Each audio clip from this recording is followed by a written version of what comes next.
os estudos da linguagem e a constituição do campo da linguística. Hoje iremos falar a respeito dos estudos da linguagem e da constituição do campo da linguística. Apesar de a linguagem ser algo constitutivo do ser humano, ela nem sempre foi objeto de reflexão. De acordo com o linguista brasileiro Joaquim Matoso Câmara Júnior, apenas à medida que as sociedades foram se tornando mais complexas, subdividindo-se em estratos e classes sociais e se organizando em esferas de atividades cada vez mais específicas, é que os homens começaram a focalizar com atenção o fenômeno linguístico. Vamos ver, então, quais foram os fatores que desencadearam os estudos da linguagem. Matoso Câmara Júnior, em seu livro História da Linguística, aponta 7 fatores sociais e culturais que despertaram a humanidade para a reflexão em torno da linguagem. Cada um desses 7 fatores, por sua vez, desencadearam 7 diferentes estudos da linguagem. Conforme vocês podem observar no quadro, os 7 tipos de estudo de que trata Matoso Câmara são os seguintes: o estudo do certo e errado, o estudo da língua estrangeira, o estudo filológico da linguagem, o estudo lógico da linguagem, o estudo biológico da linguagem, o estudo histórico da linguagem, o estudo descritivo da linguagem. Matoso irá reclassificar esses estudos em 3 grupos: o grupo dos estudos da pré-linguística, o grupo dos estudos da paralinguística, o grupo dos estudos da linguística. Vamos ver mais de perto quais são os fatores que desencadearam estes 7 tipos de estudo. O primeiro dos fatores elencados por Matoso Câmara é a diferenciação de classes sociais. Essa diferenciação é perceptível na linguagem. Grupos sociais distintos falam de maneira distinta. Nesse sentido, a linguagem de um grupo social, do mesmo modo que suas outras formas de comportamento, constitui a identidade desse grupo. Por isso é que conseguimos identificar socialmente os falantes, a partir de certas características de seu idioleto, isto é, de características constantes da língua subjacentes à sua fala. Com base nisso, as classes sociais de maior prestígio e poder passam a agir de modo a preservar os traços linguísticos que as diferenciam das outras classes, numa tentativa de demarcar fronteiras sociais. Nessa política de demarcação, passam a definir o que é correto e o que é errado na linguagem. Para esse grupo social, correto é o modo como as classes de maior poder falam, e incorreto é o modo como falam as classes sociais subalternas. Esse fator de diferenciação entre as classes propiciou o surgimento do que Matoso Câmara chamou de o estudo do certo e errado, de onde originará o que tradicionalmente conhecemos como gramática normativa.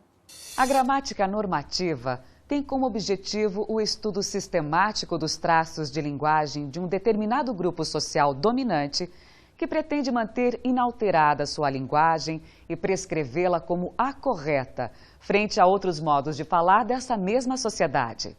O segundo fator que, de acordo com Matoso Câmara Júnior, despertou os homens para a reflexão em torno da linguagem foi o contato de uma dada sociedade com comunidades estrangeiras que falavam outras línguas. O estudo decorrente desse contato, Matoso chamou de estudo da língua estrangeira.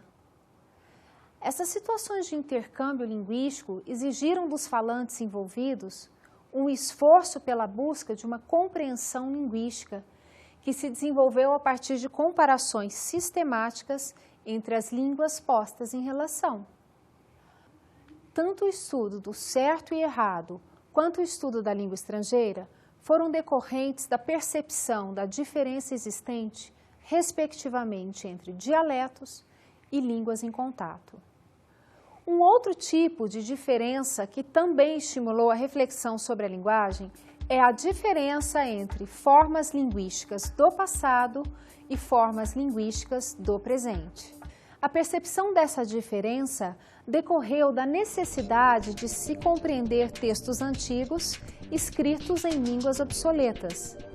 Essa necessidade se dá em vários domínios, mas especialmente no domínio da literatura, porque nesse domínio é necessário compreender os traços linguísticos obsoletos para que se possa captar o valor artístico de um texto. Esse tipo de estudo tem sido chamado, a partir dos gregos, de filologia, termo que Matoso Câmara mantém, chamando este terceiro tipo de estudo filológico da linguagem. Estou aqui com a filóloga Maria Bernadette Gonçalves dos Santos. Bernadette é professora e pesquisadora do Instituto de Letras e Linguística da Universidade Federal de Uberlândia. Eu te agradeço em ter aceito o nosso convite para falar um pouco para nós na aula de hoje e contribuir com todo esse seu conhecimento dos estudos filológicos. Eu queria que você falasse um pouco para nós em que medida a percepção da diferença entre as formas linguísticas mais antigas e formas linguísticas mais atuais propiciou o desenvolvimento dos estudos filológicos. Fernanda, eu que agradeço o convite. O estudo filológico da linguagem, ele nasceu pela necessidade dos antigos sentiram de explicar, interpretar suas obras, né, literárias ou religiosas. No caso da Índia, realmente são as obras religiosas. Os hinos védicos foram elaborados numa língua oral, enquanto a língua a gente pode considerar o védico.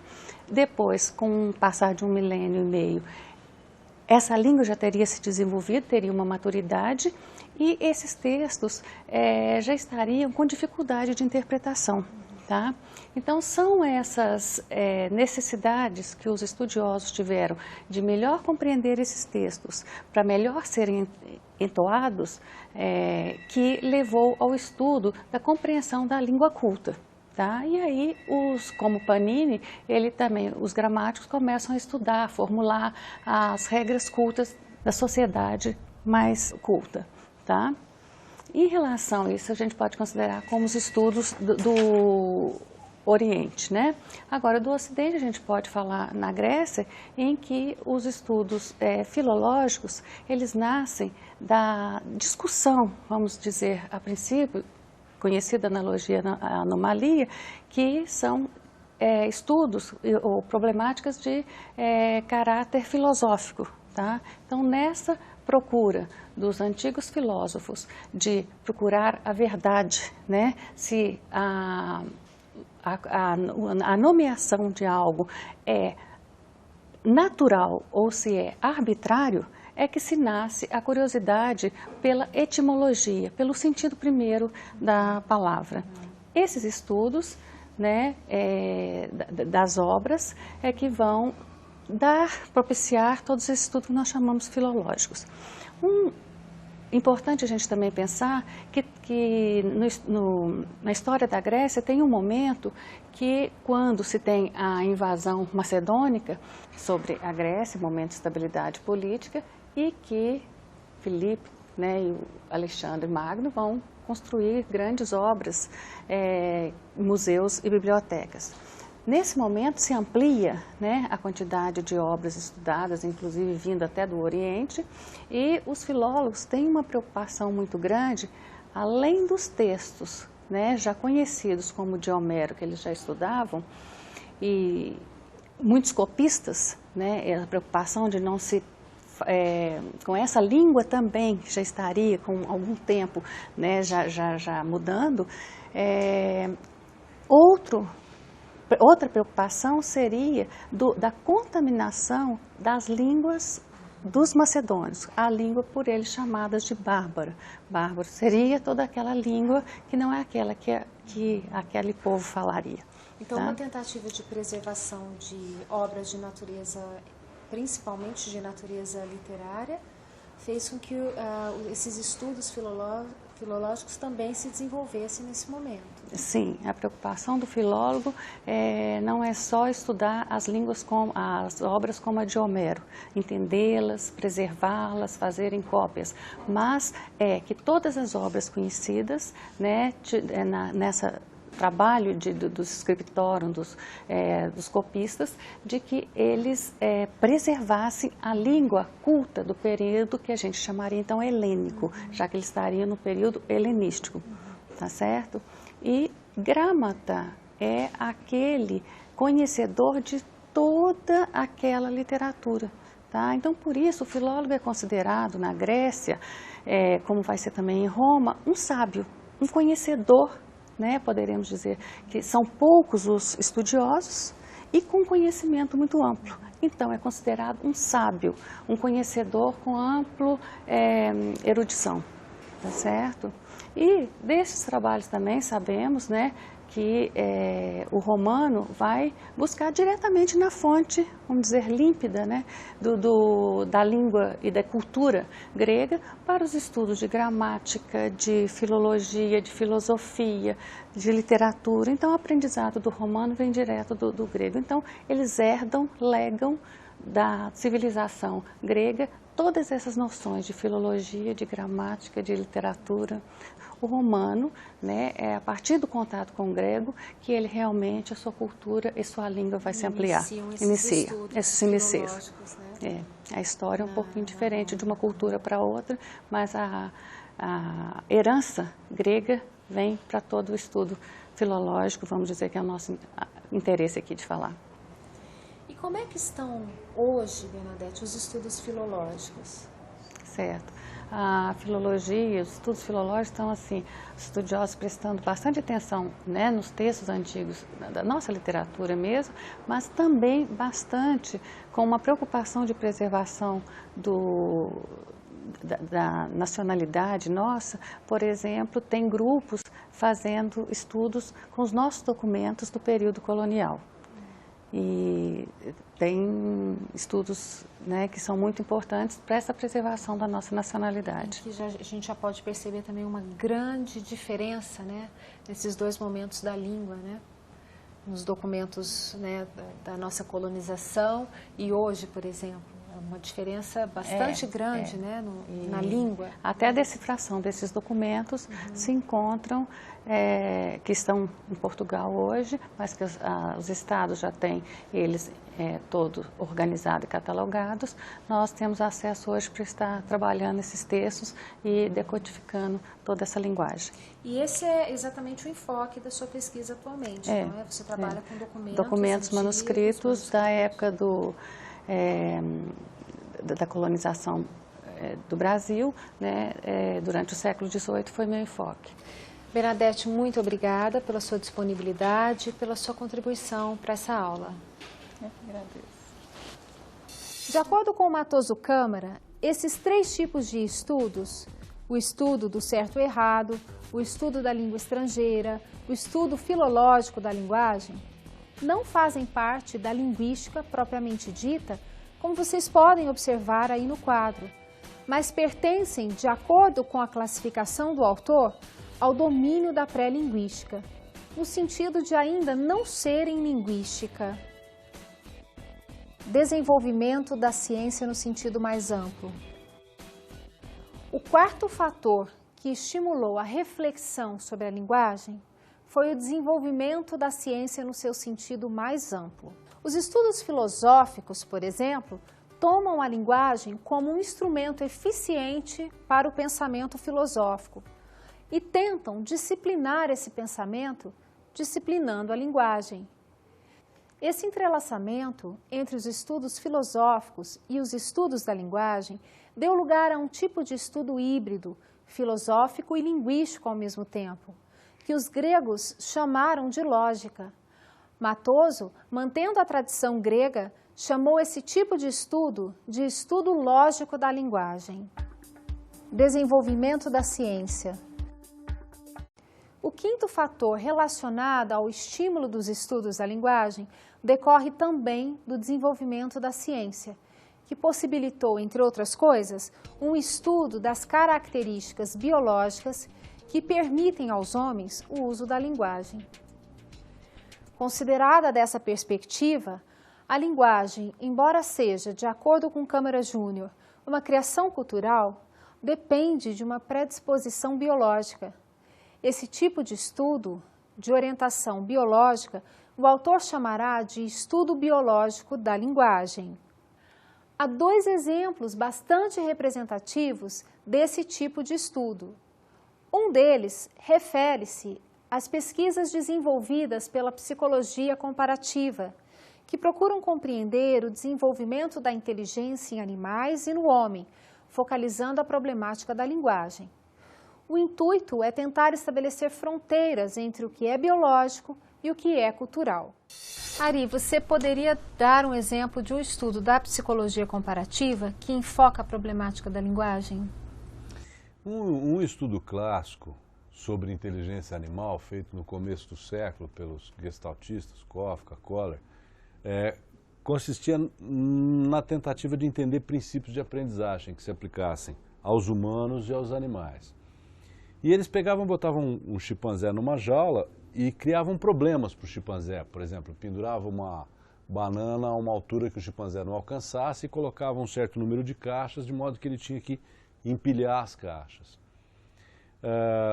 A interpretação deles baseava-se no fato de que o chimpanzé fazia várias tentativas de alcançar as bananas e, de repente, interrompia tudo que estava fazendo, parecia estar pensando, parava um tempo, olhava para as caixas, olhava para a banana, olhava para as caixas de novo. De repente, empilhava as caixas, subia nas caixas e alcançava a banana. Um outro estudo desse tipo era aquele das varas. As bananas estavam fora das grades e ele, para alcançá-las, precisava de uma vara para usar como ferramenta para puxar as bananas. Mas a vara, na verdade, era formada de 2 pedaços que eram encaixados, né, e eram colocados na jaula separados.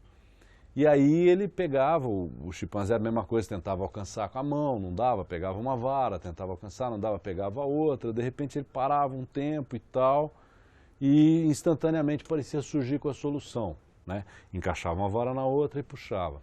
E os psicólogos argumentavam que isso demonstrava que o chimpanzé tinha inteligência, tinha um princípio de planejamento, de resolução de problema mental, parecido com o modo humano. Mas, rapidamente, a argumentação caminhou para o fato de que isso, embora a criança tenha talvez o mesmo tipo de dificuldade que o chimpanzé para resolver o problema, ela pode resolver o problema através de uma instrução linguística. Ou seja, através da linguagem você pode passar para ela uma imagem do que ela poderia fazer, e essa passagem não acontece entre os animais. Inclusive, uma das interpretações afirmava que o chimpanzé só conseguia resolver o problema se todos os elementos que fossem usados no problema estivessem disponíveis para ele no mesmo campo perceptual. O que quer dizer isso? Que ele pudesse abarcá-los todos com um olhar só. Enquanto que as crianças conseguem resolver o problema mesmo que eles estejam em lugares opostos do ambiente, de forma que, encaixa essa vara com aquela e a criança se lembra de onde aquela vara estava, busca, volta e encaixa. Então, o argumento que isso começou a surgir na época, e ele depois é desenvolvido também pelo Vygotsky, é que a linguagem estabelece uma diferença crucial no tipo de inteligência do animal e no tipo de inteligência do humano. A presença da linguagem faz com que haja uma diferença qualitativa entre as duas inteligências, embora talvez alguns processos sejam comuns aos dois. Então, o interesse da psicologia comparativa pela linguagem, na verdade, é tentar verificar a diferença entre a inteligência do animal, ou o modo de funcionamento dessa inteligência, e o modo de funcionamento da inteligência humana. E me parece que o grande gancho, ou o grande X da questão, era a questão da linguagem. Inclusive, não era propriamente um estudo sobre a linguagem, era um estudo sobre a inteligência, mas eles usavam a linguagem como, quer dizer, na verdade o que eles perceberam, e parece que ficou bem óbvio, é que a linguagem era um instrumento que alterava qualitativamente o processo de inteligência. Então, a linguagem era mais um auxiliar da argumentação do que um foco do estudo propriamente dito. Não era isso, exatamente, não era objeto do estudo.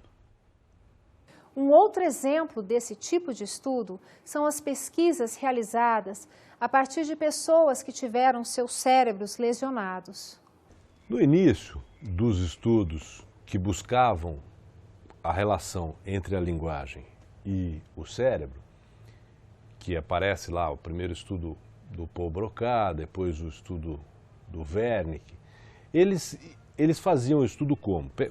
Identificavam as deficiências linguísticas no paciente enquanto ele estava vivo, e quando esse paciente morria, na autópsia eles buscavam o tipo de lesão que tinha acontecido e tentavam correlacionar essa lesão com os sintomas que o paciente tinha apresentado, que foi o que aconteceu, a famosa afasia de Broca, a afasia de Wernicke, né? A afasia de Broca é aquela que ela é não fluente, a pessoa tem problemas para falar, e a afasia de Wernicke é aquela que tem problema na recepção e tal. Mas é um estudo muito impreciso, porque você tinha, primeiro, uma descrição da sintomatologia que era feita sem uma completa compreensão da linguagem em si, e também com exames clínicos. E depois, quando eles iam para a autópsia mesmo, a autópsia podia mostrar mais coisas do que eles estavam vendo ou menos coisas do que eles estavam vendo. Com o passar do tempo, principalmente no final do século XX, começo do século XXI, os exames começaram a se tornar muito mais sofisticados, não é?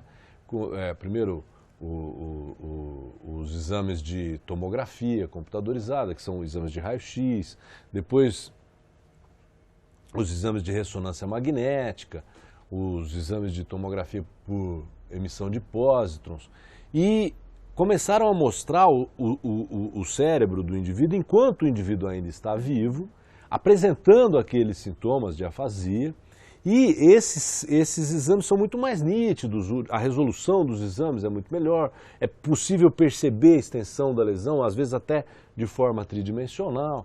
Quando começou-se a usar a computação gráfica para auxiliar esses exames, começaram a aparecer os exames funcionais, que hoje é possível você ver o cérebro da pessoa em funcionamento enquanto ela pratica a linguagem. Então você pode saber, por exemplo, que certas estruturas estão envolvidas quando você está ouvindo, que quando você está falando são outras estruturas que estão envolvidas, né? E que a ativação de certas áreas do cérebro se dá em certos processos linguísticos.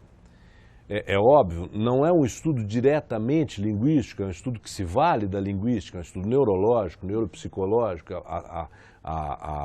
O objetivo principal desse estudo é estabelecer o funcionamento da estrutura cerebral que suporta o hardware, né, a maquinaria que dá suporte ao funcionamento daquele aspecto linguístico, né? E você tem fenômenos muito óbvios, por exemplo, quando você tem uma lesão nas áreas auditivas primárias, que são aquelas áreas que recebem o input auditivo dos órgãos dos sentidos, o tipo de manifestação afásica, que é chamada de surdez verbal, surdez cortical ou agnosia auditiva, é diferente de se você lesar o circuito que leva as informações dessa área para a área que vem depois, que é a área de Wernicke. Aí você já tem um tipo de surdez diferente, que é chamada surdez verbal pura. Já se a lesão é na área de Wernicke, você tem um outro problema, uma outra dificuldade linguística, né? Então, hoje é possível identificar várias estruturas, inclusive já há propostas, óbvio que ainda são hipotéticas, precisam de mais testes, mas já há propostas que mapeiam praticamente todo o caminho das estruturas cerebrais que suportam a prática linguística. E agora, obviamente, não é um estudo de linguagem, é um estudo que se vale da linguística para entender o funcionamento da mente e do cérebro, não é? E o investimento nesse tipo de estudo hoje é bastante grande?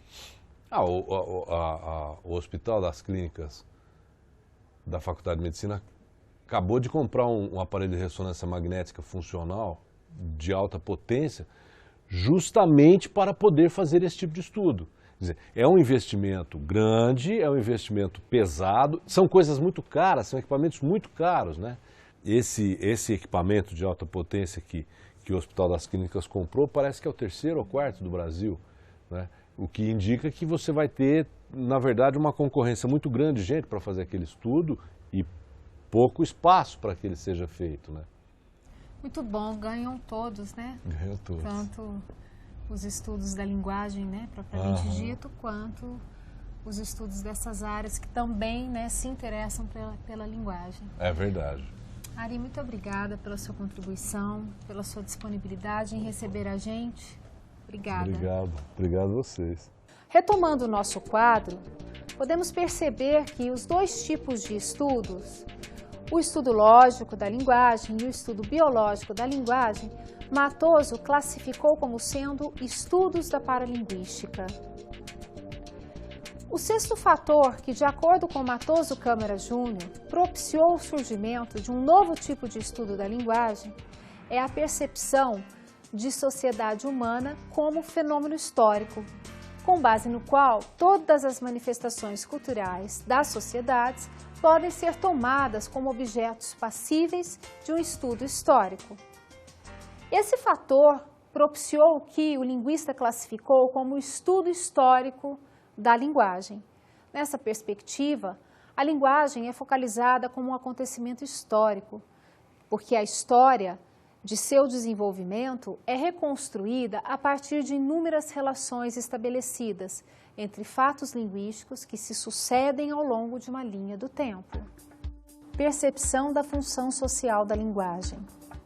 Todo fato social, como a linguagem, por exemplo, além de ser um acontecimento histórico, também possui uma função social atual.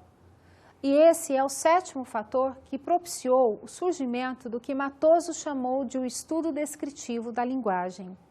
O estudo descritivo da linguagem é um tipo de estudo que focaliza a função da linguagem na comunicação social, bem como os meios pelos quais ela preenche aquela função.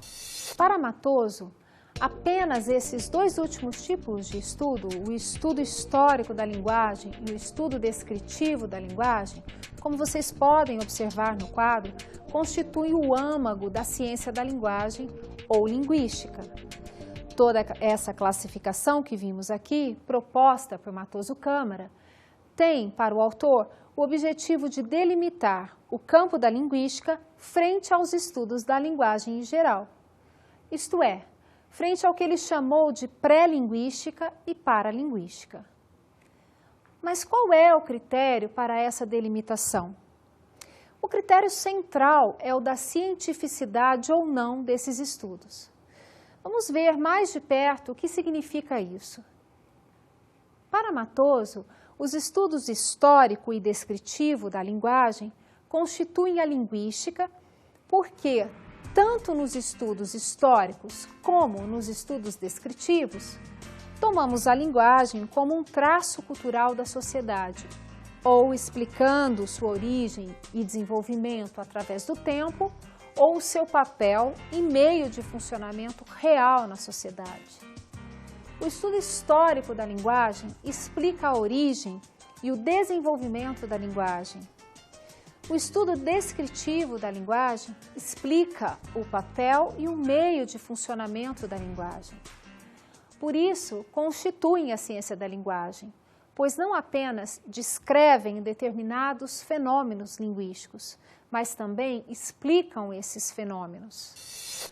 Então, se os outros tipos de estudos tratados nesta aula não são científicos, seria porque não explicam e sim porque apenas descrevem determinados fenômenos? Bem, a coisa não é tão simples assim. Vejamos os argumentos de Matoso Câmara Júnior que sustentam a inserção dos primeiros 3 estudos tratados nesta aula no domínio da pré-linguística, para podermos refletir melhor sobre essa questão. Claro que o estudo do certo e errado não é ciência. nada mais é que uma prática do comportamento linguístico. O estudo da língua estrangeira apresenta alguns aspectos científicos na medida em que se baseia na observação e na comparação objetivas. Mas ainda não é ciência no sentido próprio do termo, uma vez que não apresenta o verdadeiro significado dos contrastes que descobre e não desenvolve um método científico de focalizar a sua matéria. O mesmo não se pode dizer do estudo filológico da linguagem. Podemos chamar aqueles 3 estudos da linguagem de pré-linguística, isto é, algo que ainda não é linguística.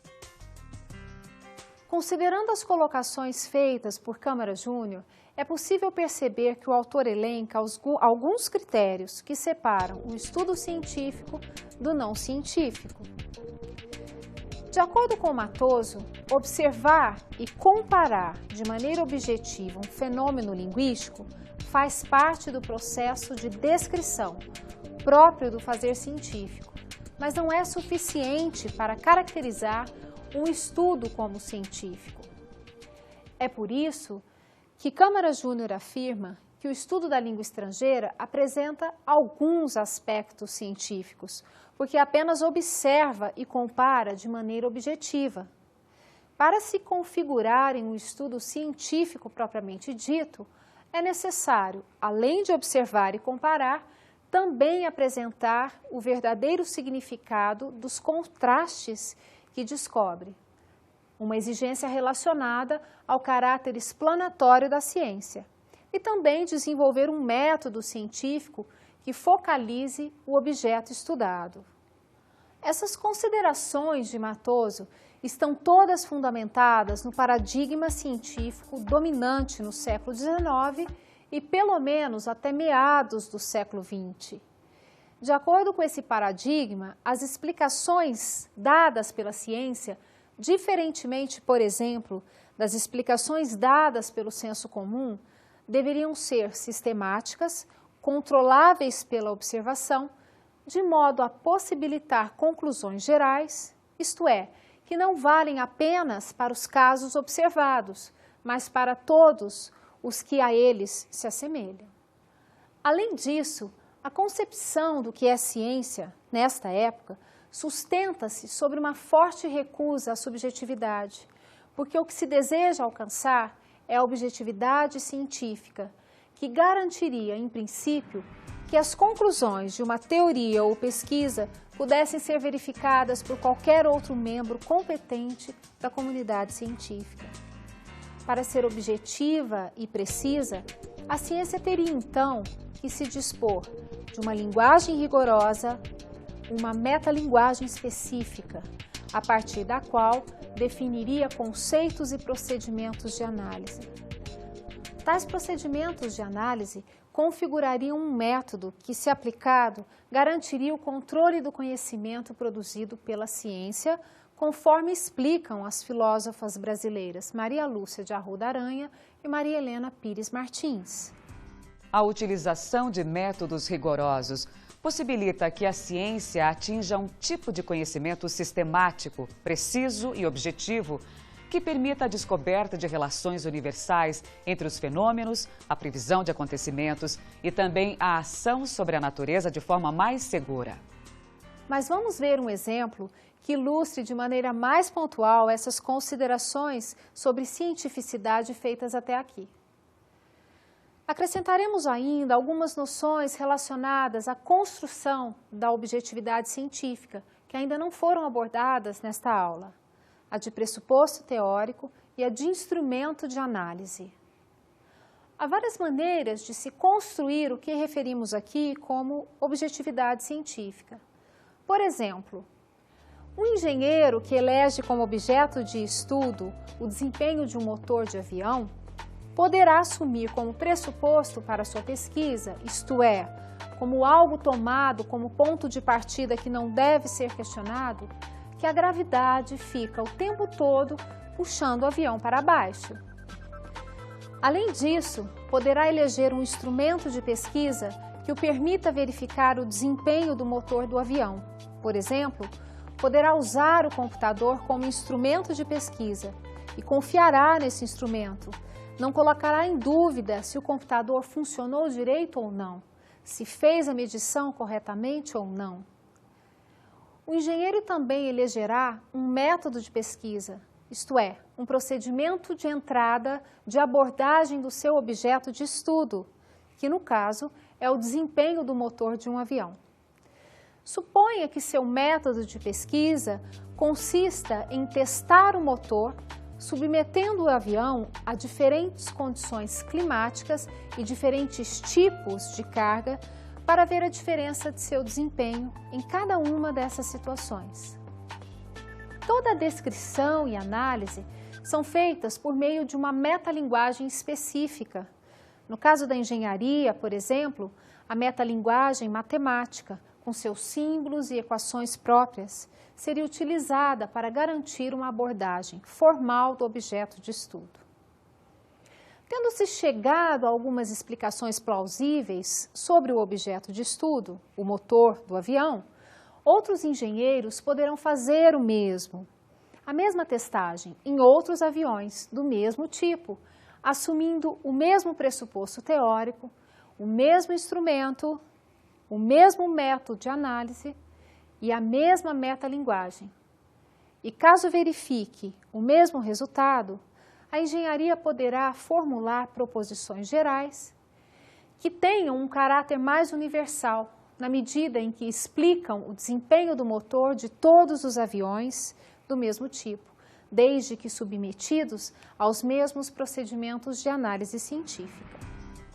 Assim, o que caracteriza o estudo científico não é o fato dele dizer verdades, mas o fato de ter sido realizado assumindo pressupostos, seguindo métodos, utilizando instrumentos e metalinguagem específicos.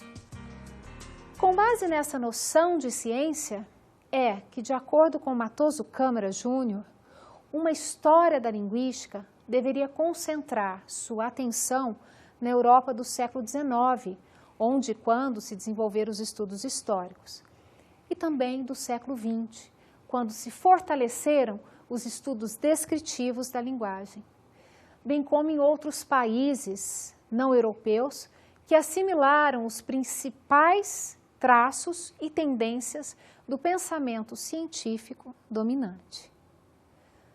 Vamos às nossas dicas de estudo.